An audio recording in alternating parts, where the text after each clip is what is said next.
Last lecture में हम लोगों ने समझा principal quantum number and azimuthal quantum number, हम लोगों ने दोनों समझ लिया था। फिर हम लोगों ने इलेक्ट्रॉनिक कॉन्फ़िगरेशन लिखना भी सीख लिया था, ठीक है। तो हम लोगों ने यहाँ तक कर लिया था। अब हम लोग आगे बढ़ते हैं। तो देखो हमारा जो अगला टॉपिक है वो थर्ड है, that is magnetic quantum number, जिसको हम लोग एम से इंडिकेट करेंगे, मैग्नेटिक क्वांटम नंबर। तो देखो मैग्नेटिक क्वांटम नंबर पहले समझ लेते हैं क्या बताता क्या है। ये हमको बताता है नंबर ऑफ ऑर्बिटल्स के बारे में। तो किसके बारे में बताएगा? ये बताता है नंबर ऑफ ऑर्बिटल्स के बारे में। और जैसे मान लेते हैं कि आपके पास कोई सब शेल आया, तो उसका डायरेक्शन क्या होगा, उसका ओरिएंटेशन कैसा होगा, मतलब उसको कैसे रखा जाएगा, तो वो भी यही बताता है। तो किसके बारे में बताता है वो? ये आपको बताता है अबाउट ओरिएंटेशन। ओरिएंटेशन का मतलब होता है डायरेक्शन। तो ये आपको बताता है डायरेक्शन ऑफ सब शेल के बारे में। और देखो डायरेक्शन और ओरिएंटेशन के बारे में हम लोग आगे डिटेल में करेंगे, अलग से करेंगे, कोई जल्दी नहीं। मैंने अभी आपको समझना है कि नंबर ऑफ ऑर्बिटल के बारे में बताता है। अब देखो नंबर ऑफ ऑर्बिटल का क्या होता है, फॉर्मूला होता है। एक होता है नंबर ऑफ ऑर्बिटल्स जो होते हैं, ये एक्चुअल में होता है 2l+1। तो नंबर ऑफ ऑर्बिटल्स याद रखना है कितने होते हैं, 2l+1। तो 2l+1 नंबर ऑफ ऑर्बिटल्स होते हैं। या फिर आप समझ लो कि m का जो वैल्यू जो होता है, मतलब m का जो वैल्यू जो होता है वो आपके पास होता है, वो होता है -l, 2 है, और आपको लेना है ऑल इंटीजर, सिर्फ और सिर्फ इंटीजर लेने, ध्यान रखना है। तो -l to +l तक लेना है और सारे आपको क्या लेना है, इंटीजर लेने हैं। तो हम लोग जैसे समझ लेते हैं कि इनके बारे में, जैसे मान लेते सबसे पहला, जैसे मान लेते आपके पास है एस सबसेल। तो देखो एस सबसेल के बारे में क्या होता है, इसमें जो l का वैल्यू होता है वो 0 होता है। तो देखो m का वैल्यू -l to +l, तो कितना वैल्यू 1। देखो 0 भी तो कोई वैल्यू हो सकती है ना, ऐसा 0 भी तो कोई वैल्यू ना, किसी का नाम किसी का नंबर हो सकता है। तो 0 भी एक वैल्यू है। या आप इसमें बोलोगे यहाँ पे m का जो वैल्यू होगा वो कितना होगा, 0, m का वैल्यू 0। या आप बोलोगे यहाँ पे नंबर ऑफ ऑर्बिटल्स कितने होंगे। तो देखो फॉर्मूला से कर लो, या फिर 0 एक वैल्यू आ रही है, समझ लो 2l+1, आप फॉर्मूले से कर लो तो कितने ऑर्बिटल्स आए, 1। तो s सबसेल में कितने ऑर्बिटल्स होते हैं, 1, ठीक है। तो उसमें नंबर ऑफ ऑर्बिटल आपके पास 1 हो जाएंगे। चलो हम लोग आगे और करते हैं। सेकेंड, p सब शेल के बारे में, p सब शेल के बारे में करते हैं। तो यहां पे देखो l का वैल्यू क्या होगा, l का वैल्यू होता है 1, ठीक है। तो इसके लिए देखो m का value -l to +l all integer, तो क्या क्या होगा, -1, 0, +1, ये 3 वैल्यू होगी। और यहां पे आपके पास नंबर ऑफ ऑर्बिटल्स, तो नंबर ऑफ ऑर्बिटल्स कितने होंगे, दैट इज 2l+1, l का वैल्यू 1 रखो तो आएगा 3। या काउंट भी कर लो, काउंट करने के बाद देखो कितना है, 1, 2, 3 वैल्यू मींस 3 ऑर्बिटल। जितनी वैल्यू उतने ऑर्बिटल। तो यहाँ पे कितनी वैल्यू आ रही है, 3 ऑर्बिटल, या फिर आप फॉर्मूले से रखते हो 3 ऑर्बिटल्स, ठीक है। ऐसे हम लोग क्या करते हैं, ऐसे डी के लिए भी कर लेते हैं। देखो डी सब शेल, तो डी सब शेल में क्या होता है, l का वैल्यू 2 होता है। तो m का वैल्यू -2, -1, 0, +1, +2, और आपके पास फिर नंबर ऑफ ऑर्बिटल्स कितने होंगे, 5। आप फॉर्मूले में रख के देखो, यही इसके वैल्यू आएगा। So number of orbitals will be 5, ठीक है। तो सबको समझ में आ रहा होगा। तो ये नंबर ऑफ ऑर्बिटल्स हमें बताता है, कौन, m means magnetic quantum number आपको नंबर ऑफ ऑर्बिटल्स के बारे में बताता है। बाकी हम लोग इनके बारे में आगे देखेंगे क्या होता है। अब देखो ऑर्बिटल होता क्या है, ऑर्बिटल्स होता क्या है, ये भी आगे करेंगे। अभी बस आप लिखते रहो कि सबसेल के अंदर होते हैं ऑर्बिटल्स, ठीक है।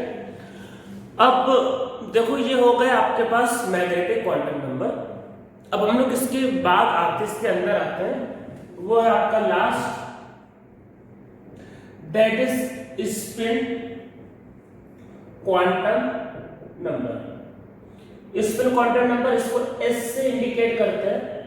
इसको देखो समझते हैं क्या होता है स्पिन क्वांटम नंबर। जैसे मान लो कि आपके पास एक सन है, मतलब जैसे सन है सोलर सिस्टम, तो सन के अराउंड में अर्थ घूमता है, सबको पता है अर्थ घूमता है। एक तो बोलेंगे अर्थ सन के अराउंड रिवॉल्व करता है, रिवॉल्व, ठीक है, रिवॉल्व करने मतलब घूम रहा है, ठीक है, घूम रहा है। साथ आप में आपको ये भी पता होगा कि सन के अराउंड अर्थ रोटेट भी करता है अपने एक्सिस, मतलब देखो सन एक तो मतलब अर्थ एक तो ऐसा घूम रहा है प्लस रोटेट भी करता है, रोटेट। उस रोटेशन की वजह से पता हुआ दिन और रात होता है। तो वही सेम एक्शन में होता है इलेक्ट्रॉन में। न्यूक्लियस के अराउंड इलेक्ट्रॉन एक तो घूमता है प्लस अपनी एक्सिस पर रोटेट करता, रोटेट। तो वो रोटेशन क्या होगा, दो टाइप के हो सकते हैं। जैसे आप मान लो क्रिकेट मैच देखते हो, तो देखो क्रिकेट मैच में क्या होता है, अगर बॉल ऐसे स्पिन होगी ऑफ स्पिन और ऐसे स्पिन होगा तो लेग स्पिन दो ही हो सकता है, ऑफ लेग और तो कुछ हो नहीं सकता है। तो अब जैसे कि क्या होता है कि सन के अराउंड जब अर्थ रिवॉल्व भी करता है प्लस अपने एक्सिस में रोटेट करता है, तो वैसे इलेक्ट्रॉन भी क्या होता है न्यूक्लियस के अराउंड एक तो रिवॉल्व भी करता है प्लस अपने एक्सिस पे रोटेट भी करता है। तो ये रोटेशन क्या होता है, वही रोटेशन आपका कराता है स्पिन क्वांटम नंबर। तो ये क्या बताता है, ये बताता है अबाउट, अरे spin bowling, spin leg spin, off spin, spin. तो ये बताता है अबाउट स्पिन ऑफ इलेक्ट्रॉन। तो क्या होता है इलेक्ट्रॉन में देखो दो टाइप के रोटेशन हो सकते हैं, एक ऐसा हो सकता है, ऐसा मतलब ये क्लॉकवाइज, तो एक तो क्लॉकवाइज हो सकता है। सेकंड कैसा हो सकता है, सेकंड आपके पास हो सकता है दिस इज एंटी क्लॉकवाइज, और ये तो पता ही होगा क्लॉकवाइज एंटी क्लॉकवाइज, तो दिस इज एंटी क्लॉकवाइज। अब देखो इनको भी कोई ना कोई नंबर दे रहा है। एक तो ऑलरेडी बहुत नंबर चल रहा है, मतलब +1 -1 0, मतलब बहुत चल रहा है, +1 -1 0 +2 -2, इतने नंबर हो गए, इतना कंफ्यूजन पैदा हो गया, नंबर ही नंबर। तो अब अगर इसको नंबर दिया तो +1 -1 तो दिक्कत होगी। देखो ये दोनों अपोजिट है, अगर ये प्लस तो ये माइनस, या ये प्लस ये माइनस, उल्टे है। ऐसा कोई रूल नहीं है कि प्लस से माइनस, मतलब लेकिन उल्टा है, अगर ये प्लस है तो माइनस, कंफ्यूजन भी ना हो। जैसे हम लोगों ने स्पिन का वैल्यू दे दिया +-½ तो अगर एक का वैल्यू +½ है तो दूसरे का वैल्यू -½ अगर एक का वैल्यू -½ दूसरे का वैल्यू +½ तो स्पिन क्या होगा, दो ही हो सकता है, या तो ऐसे घूम जाए या ऐसे घूम जाए, और तो कुछ हो नहीं सकता है। तो दो टाइप के स्पिन हो सकते हैं, क्लॉकवाइज और एंटी क्लॉकवाइज, और उनकी वैल्यू +-½ हाफ को दिया, कंफ्यूजन ना हो पाए, प्लस माइनस अपोजिट है इसलिए। तो एक का वैल्यू +½ दूसरे का वैल्यू -½ तो ये हमारे हो गए क्वांटम नंबर। अब हम लोग देखो पहले क्वांटम नंबर पे कुछ क्वेश्चंस करते हैं और फिर हम लोग क्या करेंगे कि आगे वही पढ़ते हैं।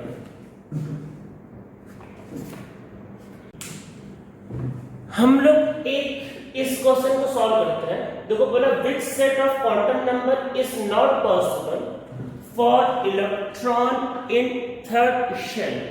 तो पता नहीं इसमें क्या आंसर पॉसिबल नहीं है। ऐसे टाइप के जो क्वेश्चन है, ये क्वेश्चन जेईई मेन और नीट के लिए बहुत इंपॉर्टेंट है। ऐसे क्वेश्चन उस वैसे एग्जाम से आते हैं। तो देखो सबसे पहले थर्ड शेल के लिए n का वैल्यू 3 होना चाहिए, तो n का वैल्यू चलो सही है। अगर n का वैल्यू 3 है तो मैंने कहा था l का वैल्यू 0 से लेके n-1 तक, मींस l का वैल्यू क्या हो सकता है, 0 हो सकता है, 1 हो सकता है, 2 हो सकता है। मतलब ये अगर n का वैल्यू 3 है तो l का वैल्यू 0, 1, 2, तो L2 सही है, L2 सही है, L2 सही है, L3 तो नहीं हो सकता, मींस ये वाला नहीं हो सकता, क्योंकि L का वैल्यू 0 से लेके n-1 तक होता है, तो L3 नहीं हो सकता। अगर n 3 है तो l क्या होगा 2, ज्यादा से ज्यादा 2, तो ये गलत। बाकी सब अपने आप सही होंगे। देखो अगर आपको लगे कि 0 और 1 कोई दिक्कत नहीं, अगर l का वैल्यू 2 होता है तो m का वैल्यू -l2 + l, तो क्या क्या होगा -2 -1 0 +1 +2। तो इसमें देखो सारे सही, बस ये वाला गलत है। तो l का वैल्यू क्या होता है n - 1 तक होता है।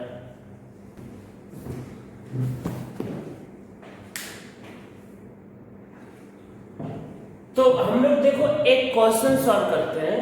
ये IIT JEE एडवांस का इंटीजर टाइप क्वेश्चन है 2011 का।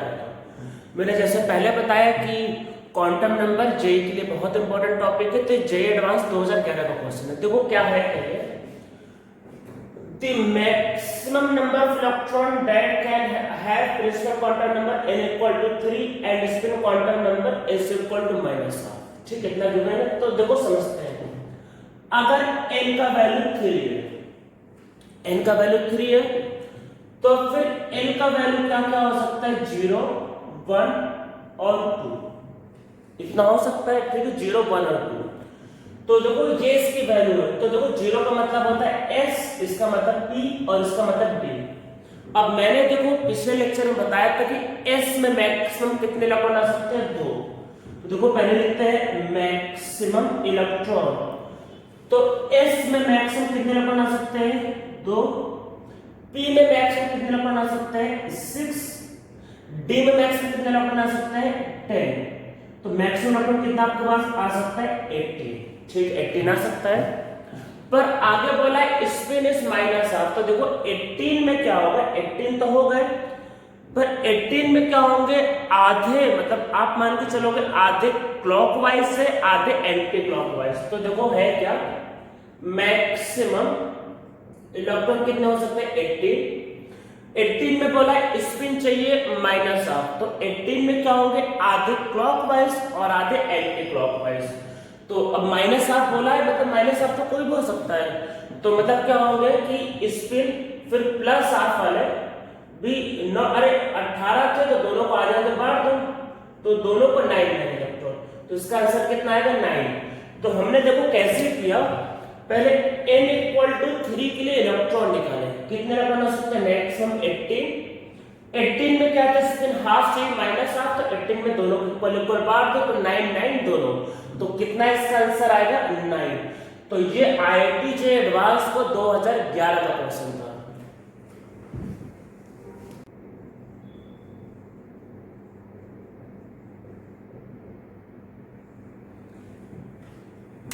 अब हम लोग करते हैं हमारा next topic Pauli exclusive principle.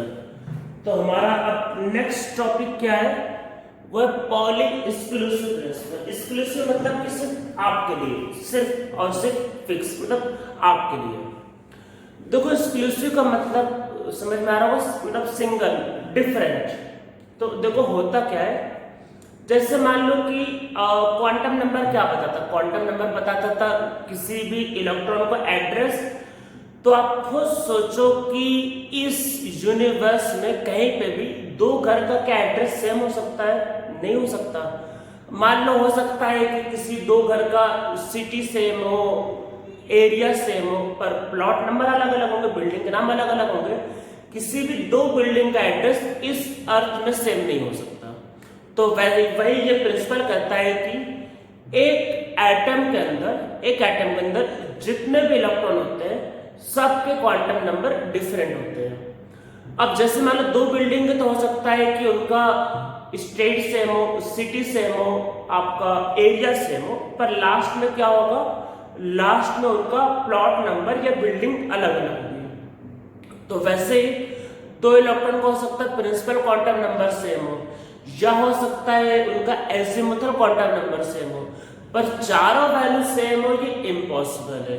तो किसी भी एटम में किसी भी दो इलेक्ट्रॉन के मतलब सारे क्वांटम नंबर सेम नहीं हो सकते, उनके क्वांटम नंबर एक्सक्लूसिव होते हैं। एक्सक्लूसिव मींस अलग होते हैं। तो इसमें क्या होता है कि इन एनी एटम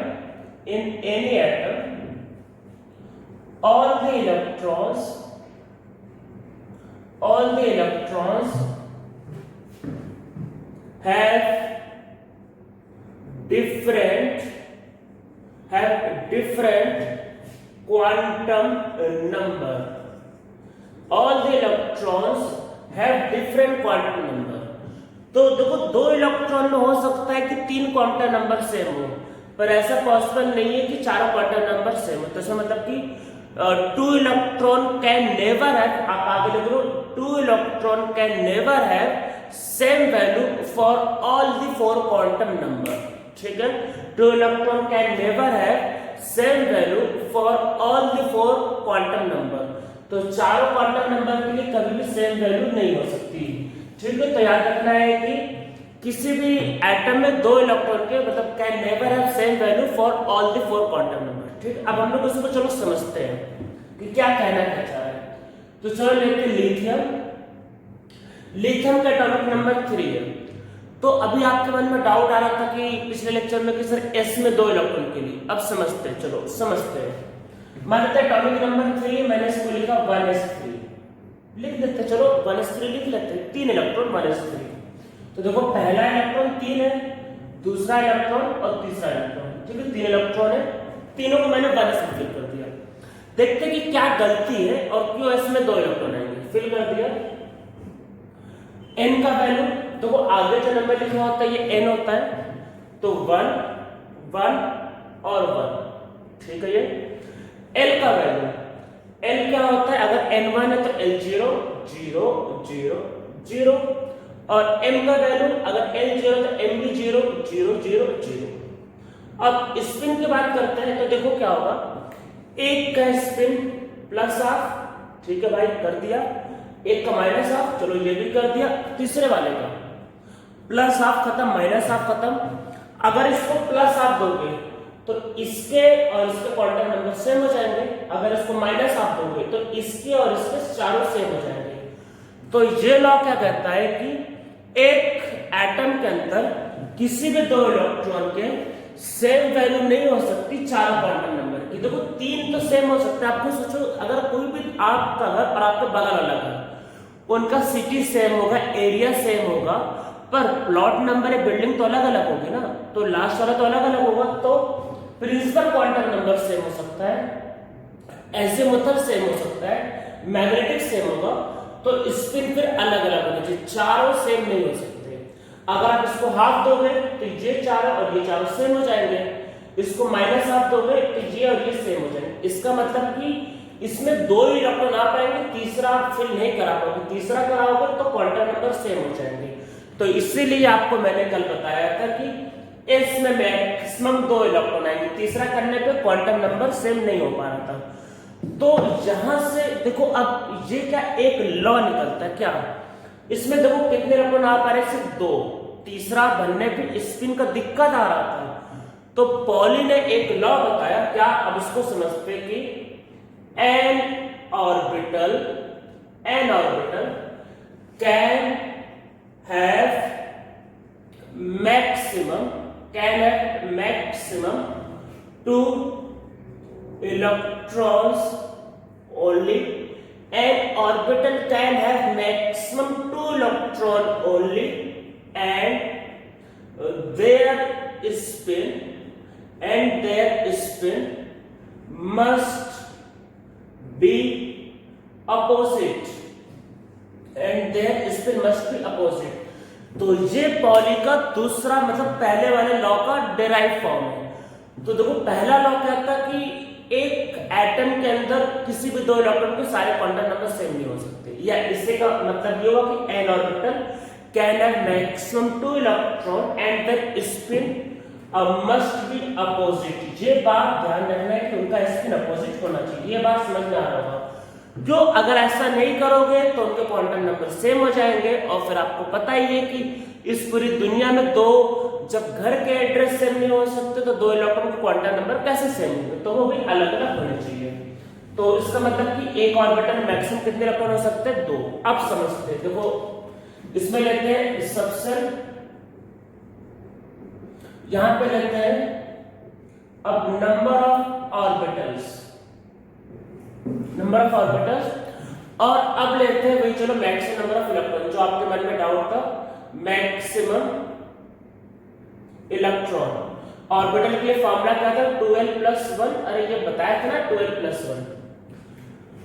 तो जैसे करेंगे s p d f, चलो g, इसके लिए l का वैल्यू, अरे l इसका 0 है, l1 l2 l3 l4, ठीक है 4 बहुत है यहां तक, तो ये समझ में आप लोगों को आ ही रहा होगा ये। तो l का वैल्यू देखो 0 पुट करो, तो ये क्या आएगा 1 3 5 7 और 9, इसमें इतने ऑर्बिटल्स होते हैं। अब एक ऑर्बिटल में मैक्सिमम 2 इलेक्ट्रॉन आ सकते हैं, दोनों के स्पिन अपोजिट, तो यहाँ पे मैक्सिमम कितने आ सकते हैं 2, यहाँ पे 6, यहाँ पे 10, यहाँ 40 और यहाँ 80, ये मैंने लास्ट में बताया था। तो समझ में आ गया कैसे निकलते हैं इलेक्ट्रॉन। तो एक ऑर्बिटल में मैक्सिमम 2 इलेक्ट्रॉन आ सकते हैं और उनका जो स्पिन होना चाहिए वो होना चाहिए अपोजिट, ठीक है ये। अब देखो हम लोगों ने इलेक्ट्रॉनिक कॉन्फ़िगरेशन कर तो लिया है, पर इसको डिटेल में जाना बचा हुआ है, तो एक काम करते हैं एकदम डिटेल में चलते हैं, एक प्रिंसिपल और वो भी लिख लेते हैं, HUN, hertz rule of multiplicity, hertz rule of multiplicity. ये रूल क्या कहता है, अगर एक सब शेल है तो उसके अंदर के जितने भी ऑर्बिटल, जैसे p के अंदर 3 ऑर्बिटल है, d के अंदर 5 ऑर्बिटल है, तो एक सब शेल के अंदर जितने भी ऑर्बिटल है, पहले देखो ऐसा है, आप एक एग्जांपल समझ लो कि मान लो एक घर में 5 लोग हैं और मान लो कि घर में 5 समोसे आए और मान लो 5 को भूख लगी है, तो ऐसा तो होगा नहीं कि एक ही आदमी 5 समोसा खा ले, या ऐसा तो होगा नहीं कि 2 आदमी को 2-2 समोसा मिले और एक को 1 समोसा मिले और 2 बेचारे भूखे रहे। आप कॉमन सेंस से सोचो, मान लो घर में 5 आदमी है और 5 समोसे आए और 5 को भूख लगी है, तो 5 को भाई 1-1 समोसा मिलेगा ना लॉजिकली, तो यही कहता है कि भाई पहले सबको 1-1 समोसा दो। और ऐसा तो है नहीं कि भाई मतलब 2 को दे दिए 2-2 समोसे और 2 बेचारे भूखे रह गए। हाँ, अगर मान लो 6 समोसा होता तो आप सबको पहले 1-1 समोसा दे दोगे और फिर 1 समोसा किसी एक को दे दोगे तो उसको डबल हो जाएगा। तो वही ये लॉ कहते हैं, ये लॉ क्या कहता है कि अगर एक सब शेल है उसके अंदर जो ऑर्बिटल्स होते हैं तो पहले सबको 1-1 इलेक्ट्रॉन देना है, उसके बाद पेयरिंग करनी है। समझ में आया? तो आप लिखना चाहिए, लिख लो कि all the orbitals first of all given 1 electron, all the orbitals first of all given 1 electron, after that pairing of electron take place in an orbital। समझ में आया? after that pairing of electron take place in an orbital। ठीक है, हम लोग इस चीज को चलो समझते हैं। तो देखो पहले समझते हैं कि ऑर्बिटल जो होगा, और एक पॉइंट और लिख लो, इसमें एक पॉइंट और लिख लो कि when orbitals given 1 electron their spin must be same। when orbital given 1 electron their spin must be same, तो उनका जो स्पिन होता है वो क्या होना चाहिए, सेम होना चाहिए। चलो अब इसको समझते हैं। तो देखो सबसे पहले ऑर्बिटल को ड्रॉ करने का मतलब कैसे ड्रॉ करेंगे, चलो बॉक्स की फॉर्म में ड्रॉ कर लेंगे। बॉक्स हम लोग जो बनाने जा रहे हैं वो ऑर्बिटल होगा। कई बार बुक में सर्किल भी रहता है तो सर्किल में भी कर सकते हो, लेकिन सर्किल को देखो बार बार ड्रॉ करने में मेहनत लगती है, तो मैं बॉक्स ड्रॉ करूंगा, कम मेहनत वाला काम। अब देखो इलेक्ट्रॉन को दिखाने के लिए एरो, तो एरो जैसे ऐसा फुल एरो भी दिखा सकते हो कि हाफ एरो, ऐसा भी हो सकता है। तो ऊपर वाला एक स्पिन बताएगा कोई, अब देखो ऊपर वाला ऐसा नहीं मैंने बोला, तो देखो जो इलेक्ट्रॉन का जो स्पिन जो होता है आप इसको फुल एरो भी दिखा सकते हो और हाफ एरो भी दिखा सकते हो, दोनों चलता है। और आप इसको रिवर्स भी दिखा सकते हो और हाफ भी। तो ऐसा होगा कि क्लॉकवाइज मान लो ऊपर वाला है तो एंटी क्लॉकवाइज नीचे वाला, जब मान लो एंटी क्लॉकवाइज मतलब ये वाला तो ये क्लॉकवाइज। आप हाफ एरो भी दिखा सकते हो, फुल एरो भी दिखा सकते हो, कोई भी चलेगा, आप कोई भी दिखा सकते हो। तो हम लोग अब देखो लिखते हैं इलेक्ट्रॉनिक कॉन्फ़िगरेशन पूरा डिटेल में, फुल डिटेल में करते हैं। तो जैसे एग्जांपल देखते हैं, आपके पास nitrogen atomic number 7 1s2 2s2 2p3, देखो पहली बार तो हम लोग मतलब कर रहे हैं तो पूरा करेंगे, एक केस में और पूरा करेंगे, उसके बाद क्या पूरा नहीं लिखेंगे। मतलब पूरा नहीं लिखने का मतलब ये है कि देखो केमिस्ट्री का मतलब होता है केमिकल रिएक्शन, ठीक है। रिएक्शन में पार्टिसिपेट कौन करता है, कौन करता है, वैलेंस इलेक्ट्रॉन। तो हमारे लिए इंपॉर्टेंट क्या है, वैलेंस इलेक्ट्रॉन। तो हम लोग उसके बाद क्या करेंगे, सिर्फ वैलेंस इलेक्ट्रॉन को ड्रॉ करेंगे, वही इंपॉर्टेंट है, वही पूछा जाता है और वही हमको मालूम होना चाहिए। अंदर का तो कोई नहीं पूछता और उसको जरूरत भी नहीं होती। तो हम लोग पहले एक दो केस को पूरा सीख रहे तो पूरा ड्रॉ करेंगे, बाद में सिर्फ वैलेंस इलेक्ट्रॉन। तो देखो कैसे ड्रॉ करते हैं। एस में एक ऑर्बिटल, तो एक बॉक्स। पी में कितने ऑर्बिटल्स होते हैं, 3 अभी अरे लेक्चर अभी तो बताया थोड़ी देर पहले। तो पी में 3 ऑर्बिटल्स, तो 3 बॉक्स। देखो 2 इलेक्ट्रॉन, तो आप क्या करोगे, ऐसे उल्टे दिखाओगे। उल्टे मतलब कि एक क्लॉकवाइज एक एंटी क्लॉकवाइज। तो ऐसे मतलब ऐसे लिखना जिससे आपको अच्छा लगे। अब देखो लास्ट वाले में तो क्या होगा, 3 इलेक्ट्रॉन है, तो हंस रूल क्या करता है, पहले तीनों को सिंगल सिंगल फिल करेंगे भाई, फिर पेयरिंग करना, ठीक यही बोला था। तो पहले सिंगल सिंगल फिल करेंगे, तो ये सही है। और ये कहा था कि तीनों का स्पिन सेम होना चाहिए, तो ये थोड़ी ना कहा था कि तीनों सीधे ड्रॉ करने हैं, तीनों को आप उल्टे भी ड्रॉ कर सकते, ये भी सही है। इसमें देखते क्या गलत होता है।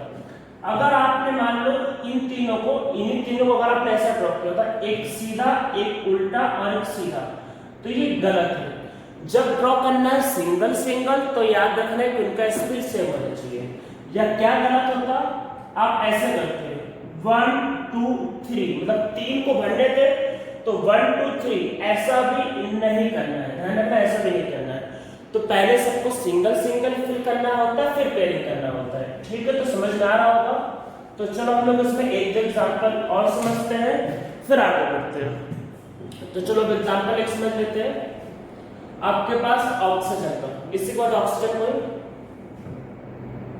1s2 2s2 2p4, ठीक है। बस P4 को समझो, P4 देखो, P4 को समझो ध्यान से, वो इंपॉर्टेंट है, बाकी इंपॉर्टेंट नहीं। देखो P4 में क्या होगा, 4 इलेक्ट्रॉन है, तो देखो कैसे, पहले सबको सिंगल 1 2 3, फिर ये सही है, फिर पेयरिंग। चलो और समझते हैं। पहले अगर उल्टा किया होता 1 2 3, फिर पेयरिंग, सही है, कोई दिक्कत नहीं। अच्छा मैंने ये कहीं बताया कि पेयरिंग पहले वाले में करना है, ऐसा कुछ बताया नहीं, बताया ना। तो इसका मतलब 1 2 3, यहां मैंने पेयरिंग कर दी, कोई गलत है नहीं, सही है। ये ध्यान रखना, इसमें कोई मिस्टेक नहीं। क्या बोला है, पहले सिंगल सिंगल फिर पेयरिंग। मैंने ऐसा बोला कि पहले वाले में पेयरिंग करना है, नहीं, सही, कोई दिक्कत नहीं। गलत क्या है, देखो पहले देखो गलत क्या होता, आप क्या करते हैं, ऐसे करते हो 1 2 3 4, ये गलत है। इस तरीके से हम लोग नहीं करते, तो ये आपके पास गलत है। और क्या गलत होता, तो गलत क्या होता, इसमें देखो दोनों जो बचे दोनों के स्पिन सेम है, ये दोनों देखो दो बचे वो की स्पिन सेम है। अगर ऐसा करते हो 1 2 3 और ये, तो जो बचे उनका स्पिन अपोजिट, तो ये गलत है। तो ऐसा कोई रूल नहीं कहता कि आपको पहले वाले में पेयरिंग करनी है, आगे वाले में पेयरिंग कर सकते हो। तो समझ में आपको आ रहा होगा। सिर्फ हम लास्ट वाले को ड्रॉ करेंगे, वही इंपॉर्टेंट है, अंदर वाले देखो इंपॉर्टेंट नहीं है, ठीक है। तो चलो अब और सीखते हैं। एक हम लोग ले लेते हैं, चलो example, silicon 1s2 2s2 2p6 3s2 3p2, ठीक है। 3p2 लास्ट वाले में सिर्फ 3p2। तो देखो 3p2 2 इलेक्ट्रॉन फिल करना है, 1 2, सही है, कोई दिक्कत नहीं। उल्टे सही है। अच्छा मैंने ये बताया कि पहले दोनों बनने हैं, ऐसा मैंने कुछ कहा, मैंने कहा सिंगल सिंगल फिल करना है। ये तो कहा देखो 3 बॉक्स है, तीनों बराबर है, कोई ऊपर नीचे नहीं है, इनमें कोई भेदभाव नहीं है, सब बराबर है वो। तो मतलब अगर आपने पहला और तीसरा भरा, सही है, कोई गलती नहीं। आखिरी के दोनों भरे हैं, उल्टा भरो सीधा भरो, सही है, सही है। गलत क्या होता है? गलत ये होता एक सीधा भरते एक उल्टा भरते, गलत है। और गलत क्या होता? पेयरिंग करते। तो समझ में आ रहा होगा आपको कि इनमें कोई मिस्टेक नहीं, इसमें कोई रूल वायलेट नहीं हो रहा। पहले बोला सबको सिंगल सिंगल, सिंगल सिंगल तो दिया है, सिंगल सिंगल तो दिया है, फिर पेयरिंग। और जब सिंगल सिंगल करेंगे तो स्पिन मस्ट बी सेम। ऐसा कोई रूल नहीं कि पहले दोनों करने, पहला आखिरी कर दो, ये कोई भी कर दो सब चलेगा। ठीक है, आपको समझ में आ रहा है? अब देखो है क्या, ये कॉन्फ़िगरेशन हमने बहुत डिटेल में कर लिया। अब हम लोग इसके लिए एक शॉर्टकट समझते हैं और उसके बाद फिर कुछ और प्रैक्टिस करते हैं। तो देखो आपका जो भी आपका शॉर्टकट है उसके लिए क्या करना होगा, आपको कुछ इनर गैस के एटॉमिक नंबर याद करने होंगे। तो देखो मैं लिख दे रहा हूं कुछ इनर गैस के बारे में। इनर गैस, हीलियम का जरूरत नहीं है, आगे से स्टार्ट करते हैं। तो देखो क्या है, नियॉन, आर्गन, क्रिप्टॉन, ज़ीनॉन, इतने का यूज पड़ेगा, इससे ज्यादा यूज नहीं पड़ेगा। इसका देखो एटॉमिक नंबर होता है 10, 18, 36, 8 ऐड करते हैं फिर 18 फिर 18, तो कितना होगा 54। इसका जो लास्ट जो कॉन्फ़िगरेशन है, जो लास्ट इलेक्ट्रॉनिक कॉन्फ़िगरेशन है, जैसे नियॉन का देखो, अगर आप ध्यान से देखोगे नियॉन का तो लास्ट में आता है 2p6। कोई डाउट है लिख के देख लो, सबसे लास्ट है आएगा। लास्ट मतलब कि लास्ट इसमें subshell, last subshell, last subshell इसका यही आएगा। कोई डाउट है लिख के देख लो। आर्गन का लास्ट 3p6, इसका 4p6, इसका 5p6, कोई डाउट है लिख के देख लो। और आप लोगों ने बहुत लंबा कॉन्फ़िगरेशन लिखा होगा, तो आप देखोगे हमेशा p के बाद s आता है। तो याद रखना है कि ऑलवेज, ये ऑलवेज है, इसमें कोई एक्सेप्शन नहीं। p के बाद हमेशा s आएगा और हमेशा एक बढ़ के आएगा। मतलब कि क्या होगा, अगर np है तो उसके बाद आता है n+1s, ऑलवेज ऐसा होगा। मतलब कि अगर 2p है तो अगला कंफर्म 3s होगा, अगर 4p है तो अगला कंफर्म 5s होगा। तो p के बाद हमेशा s आता है, ये बात याद रखना है। तो कुछ इनको याद रखना है, कुछ इनको। अब देखो हम लोग क्या करते हैं, पूरा कॉन्फ़िगरेशन नहीं लिखते। क्यों नहीं लिखते? क्योंकि मैंने अभी आपको बताया कि अंदर के इलेक्ट्रॉन तो रिएक्शन में पार्टिसिपेट ही नहीं करता, तो हमारे काम का नहीं होता। हमारे काम का होता सिर्फ बैलेंस इलेक्ट्रॉन, तो हमको उसको लिखने का आदत डालनी है। तो इनको याद कर लेना, इसको लिख लो। और हम लोग अब इसका यूज करके कॉन्फ़िगरेशंस को देखो लिखते हैं। तो पहले देखो ऐसा करते हैं कि दो एग्जांपल को समझ लेते हैं कि क्या करने वाले के। दो एग्जांपल समझ लेते हैं। एक चलो समझ लेते हैं chlorine, 1s2, 2s2, 2p6, 3s2, 3p5। तो देखो क्लोरीन का एटॉमिक नंबर 17, ये इसका कॉन्फ़िगरेशन आएगा। देखो इसका एटॉमिक नंबर 17 है, तो 17 के पहले, जस्ट पहले इनर्ट गैस कौन सा, नियॉन। और आर्गन तो इसके बाद आता है, तो इसके पहले इनर्ट गैस कौन सा, नियॉन। तो देखो नियॉन का मतलब 10 इलेक्ट्रॉन, तो यहां तक देखो 10 इलेक्ट्रॉन आ रहा है, तो यहां तक कितने इलेक्ट्रॉन आ रहे हैं, 10। तो नियॉन का मतलब है 10 इलेक्ट्रॉन, तो यहां तक देखो कितने इलेक्ट्रॉन आ रहे हैं, 10। तो आप इस पूरी की जगह लिख सकते हैं नियॉन और एक स्क्वायर ब्रैकेट बना सकते हो। यही आपका शॉर्टकट है। तो क्या आपको अगर इतना लिखने का मन नहीं है तो आप इसकी जगह लिख दो नियॉन। नियॉन मतलब कि देखो ये अंदर वालों को रिप्रेजेंट करता है और ये वैसे बॉन्डिंग में पार्टिसिपेट करता नहीं, तो हम लोग अंदर वालों को एक इनर गैस का सिंबल बना देते हैं, ऐसा चल जाता है। तो नियॉन किसको रिप्रेजेंट करेगा, 10 इलेक्ट्रॉन। तो इन 10 की जगह मैंने नियॉन लिख दिया और इसके अलावा बाकी जो बचा लिख दो। तो 3s2, 3p5, ये क्लोरीन का कॉन्फ़िगरेशन होता है ये। तो और समझते हैं, चलो अब आयरन, 1s2, 2s2, आयरन का atomic number 26, 2p6, 3s2, 3p6, फिर आगे आएगा देखो 4s2, 3d5, 3d6। देखो आपका जितना भी लिखा है मैंने जो बताया वो ट्रिक, p के बाद हमेशा ऐसा है। देखो p के बाद s, 2 के बाद 3, तो 3 के बाद 4, हमेशा p के बाद s आएगा। तो कोई यहां तक कितने इलेक्ट्रॉन हो रहे हैं, 18, 18 और 18 कौन से नेट गैस इंडिकेट करता है? आर्गन। तो आप इसकी जगह लिख सकते हो AR और आगे 4:3D6।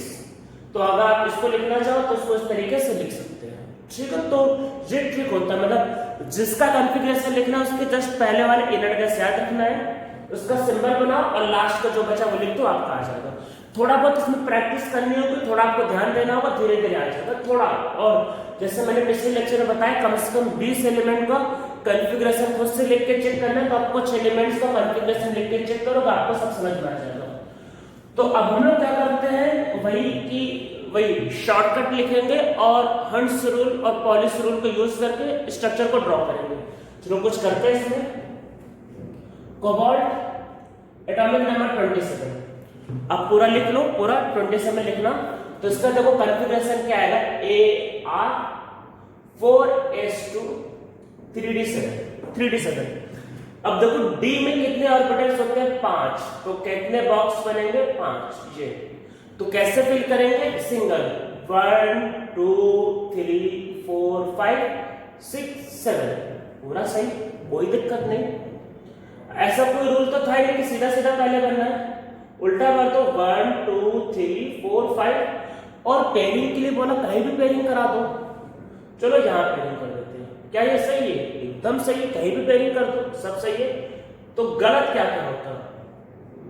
तो गलत ये होता 1 2 3 4 5 6 7, ऐसा नहीं करना है। या गलत क्या होता, आपने जो 2 में पेयरिंग तो करा रखा है, पर इसमें जो बचे उनका स्पिन उल्टा सीधा चलना है। तो 2 मतलब बचे हुए स्पिन देखो सेम है, इनका स्पिन देखो सेम है, ये देखो तीनों सेम है, तो उल्टा सीधा नहीं होना चाहिए। तो समझ में आपको आया होगा, ये होता है इसका वही ऐसा ड्रॉ करते, यही होता है आपका कॉन्फ़िगरेशन, ठीक है। तो इस तरीके से हम लोगों को इसको ड्रॉ करना होता है। तो हम लोग चलो एक क्वेश्चन और कर लेते हैं, तो हम लोगों का फिर इलेक्ट्रॉनिक कॉन्फ़िगरेशन और क्वांटम नंबर टॉपिक खत्म हो जाएगा, और उसके बाद फिर हम लोग करेंगे आगे स्ट्रक्चर ऑफ। तो ये एक क्वेश्चन सॉल्व करते हैं, ये IIT जेई का 2014 का क्वेश्चन है, इसको चलो सॉल्व करते हैं। क्या बोला है? In an atom the total number of electrons having quantum number this n equal to 4, m equal to 1 और s equal to half, ठीक है। तो देखो सबसे पहले क्या है, क्या देखो m1 का मतलब है कि m का वैल्यू हो सकता है +1 -1 0। मॉड दिया, मॉड का मतलब पता होता है, मॉड को हटाओगे तो +1 -1 0 बनेगा। तो देखो करेंगे कैसे, देखो n का वैल्यू है 4, तो n का वैल्यू क्या क्या आएगा? 0 1 2 3, समझ में आ रहा होगा। अब देखो m क्या चाहिए? 1 चाहिए, और क्या चाहिए आपके पास? वही मॉड m1 है, तो m चाहिए +1 और -1। तो इसको देखते समझते हैं क्या होगा। देखो हम लोगों ने क्या है कि लिख लिया कि l का वैल्यू ये होगा। देखो जब l 0 होता है, जब l आपके पास 0 होता है, तो m का वैल्यू भी क्या होता है? 0। जब n 1 होता है तो m क्या होता है? -1 0 1। l जब 2 होता है तो m क्या होता है? -2 -1 0 1 और 2, ठीक है। और जब l 3 होता है तो m क्या होता है? -3 -2 -1 0 +1 +2 +3, ठीक है। देखो n4 चाहिए, n4 में l क्या क्या होता है? l होता है 0 1 2 3। l0 पे m0 होता है, l1 पे ये होता है, ये होता है, और l3 पे m पे ये वैल्यू। हमको देखो m बोला है क्वेश्चन इतना चाहिए, इतना m चाहिए, मतलब हमको बोला n4 चाहिए। हमने n4 के लिए देखो, हमने n4 के लिए सोचा कि ये l होता है और इस सेल के लिए ये m होता है, पर हमको बोला m क्या लेना है? +1 और -1। तो हमारे काम पे देखो क्या है? 1 2, बाकी काम के नहीं, बाकी काम के नहीं है, 2 हमारे काम का नहीं, तो ये क्या? 1 और 2 और ये 1 और 2। तो कितने ऑर्बिटल्स आए? देखो ये सब ऑर्बिटल्स होते हैं ना, m 1 2 3 4 5 6। तो कितने आपके पास ऑर्बिटल्स आए काम पे? 6। तो टोटल ऑर्बिटल्स आए तो कितने काम के आए? 6। अब देखो एक ऑर्बिटल में मैक्सिमम इलेक्ट्रॉन कितने होते हैं? 2 होते हैं। एक का स्पिन होता है +, एक का स्पिन होता है -। क्वेश्चन में जो स्पिन वो माइनस हाफ दिया था, तो देखो 6 ऑर्बिटल, तो मैक्सिमम इलेक्ट्रॉन कितने होंगे 12। 12 में क्या होंगे 6 प्लस हाफ और 6 माइनस हाफ। समझ में आ रहा होगा। देखो 6 ऑर्बिटल है, इलेक्ट्रॉन 12 हो सकता है। 12 में आधों का स्पिन होगा प्लस हाफ, आधों का स्पिन होगा माइनस हाफ, तो माइनस हाफ वाले कितने होंगे 6। तो फिर टोटल इलेक्ट्रॉन जो इस कंडीशन को सेटिस्फाई करेंगे वो आएगा 6। तो 6 ऑर्बिटल और स्पिन चाहिए तो माइनस हाफ, तो इसलिए इलेक्ट्रॉन का नंबर भी आपके पास होगा 6। ये इसका आंसर होगा।